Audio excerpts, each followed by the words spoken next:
Assalamualaikum warahmatullahi wabarakatuh. Perkenalkan, nama saya Diva Cinta Putri. Perwakilan dari kelompok 2 akan membacakan materi pada hari ini. Yang pertama, skenario pembelajaran. Pengertian skenario. Pengertian secara umum, skenario adalah urutan cerita yang disusun oleh seseorang agar satu peristiwa terjadi sesuai dengan yang diinginkan. Pengertian khusus, skenario adalah naskah cerita yang ditulis dengan istilah-istilah kamera yang digunakan sebagai panduan untuk pembuatan sebuah tayangan, film, sinema, elektronik, atau sinetron drama. Yang B, pengertian pembelajaran. Pembelajaran adalah suatu kombinasi yang tersusun meliputi unsur-unsur manusiawi, material, fasilitas, perlengkapan, dan prosedur yang saling mempengaruhi mencapai tujuan pembelajaran. Selanjutnya, pengertian skenario pembelajaran. Setelah kita mengetahui pengertian skenario dan pengertian pembelajaran, maka kita dapat mengambil kesimpulan bahwa pengertian skenario pembelajaran merupakan urutan berita yang disusun oleh seorang guru agar suatu peristiwa pembelajaran terjadi sesuai dengan yang diinginkan. Baiklah, selanjutnya langkah-langkah pembuatan skenario.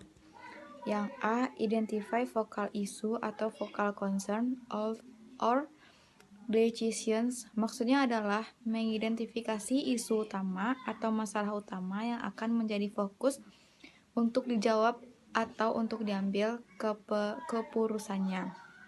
Yang B, identify key force.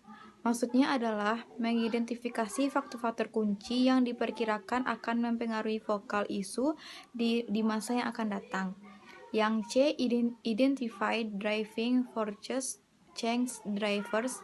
Dalam langkah ini harus mampu mengidentifikasi kekuatan-kekuatan yang dapat mendorong perubahan-perubahan yang berkaitan dengan key force di atas. Yang D, identifikasi ketidakpaksaan. Dalam langkah ini harus mencoba mengidentifikasi ketidakpaksaan dari berbagai hal yang erat kaitannya dengan sosial, politik, dan ekonomi. Yang E, selecting the scenario logic. Di dalam tahap ini, kita harus menyusun logika skenario melalui satu kualitatif, terutama melalui wawancara mendalam atau dengan melakukan focus group discussion untuk menempatkan suatu skenario dengan alternatif atau alternatif lainnya. Yang F, fleshing out the skenario. Tahap ini merupakan tahap penguatan skenario. Pada tahap ini, perumus skenario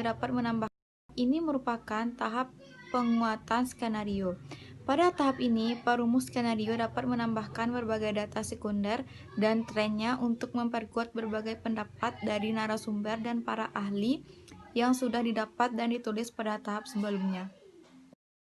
Baiklah, saya akan melanjutkan materinya. 1.3. Langkah kerja menyiapkan skenario pembelajaran.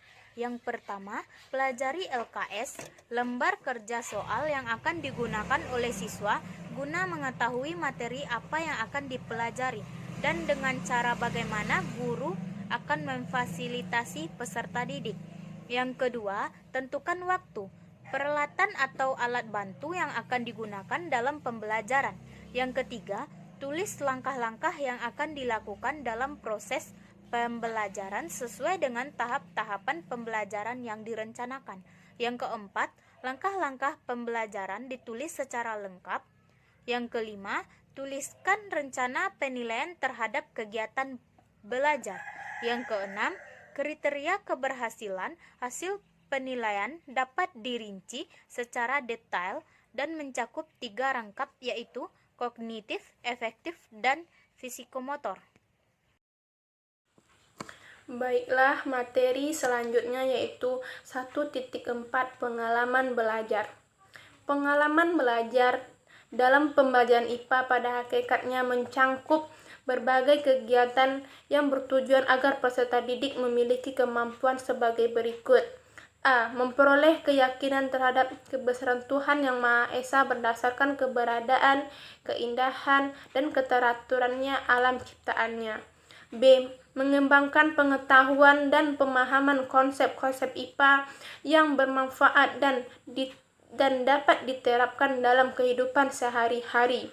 Yang C. Mengembangkan rasa ingin tahu, sikap positif, dan kesadaran tentang adanya hubungan yang saling mempengaruhi antar IPA, lingkungan teknologi, dan masyarakat. D. Mengembangkan keterampilan proses untuk menyelidiki alam sekitar, memecahkan masalah, dan membuat keputusan. E. Mengembangkan kesadaran untuk berperan serta dalam memelihara, menjaga, dan melestarikan lingkungan alam. Yang F. Meningkatkan kesadaran untuk menghargai alam dan segala keteraturannya sebagai salah satu ciptaan Tuhan.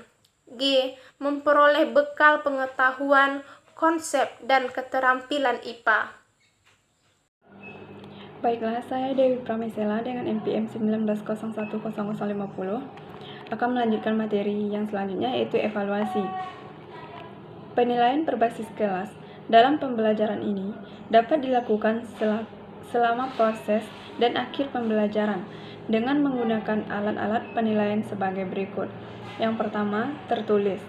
Jenis penilaian ini diberikan secara individual kepada siswa, dapat dikoreksi langsung oleh siswa secara silang ataupun saling menukar hasil pekerjaan dengan kunci jawaban yang telah disediakan. Yang kedua, kinerja.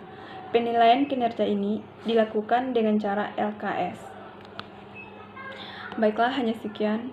Kalau ada salah dan kurangnya saya mohon maaf. Assalamualaikum warahmatullahi wabarakatuh.